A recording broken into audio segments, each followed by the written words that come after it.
এই যে বইটা দেখতে পাচ্ছ অন স্ক্রিনে, এই বইটা তোমাদের কিন্তু প্রিপারেটরি টেস্ট পেপার বলা হয়, model test paper, preparatory model test paper. এই বইটা কিন্তু তোমরা পারচেস করে নেবে। সেকেন্ড সামিট ইভ্যালুয়েশন হয়ে যাওয়ার সঙ্গে সঙ্গেই তোমরা ইংলিশের জন্য এই বইটা পারচেস করে নেবে এবং এর যে সমস্ত মডেল সেটগুলো আছে সেগুলো তোমাদের প্র্যাকটিস করবে বা প্র্যাকটিস করতে হবে। কেন বলছি? কারণ এর থেকে যে আনসিন, কারণ আমরা আসবো আনসিনের টপিক, তাহলে আনসিন তোমরা রিসেন্ট টপিকের আনসিন কোথায় পাবে?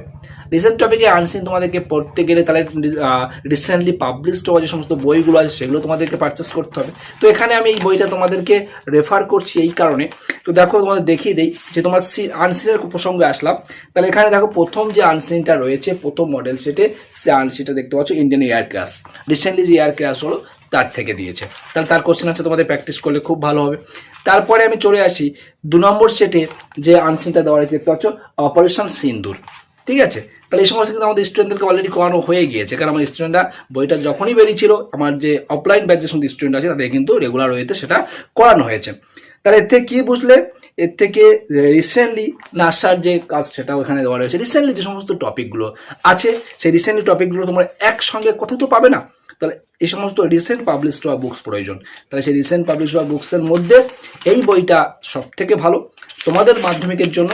এবং মাধ্যমিকের টেস্ট পেপারে কিন্তু তোমরা দেখবে এই সমস্ত মডেল সেট থেকে কিন্তু অনেক কোশ্চেন থাকবে।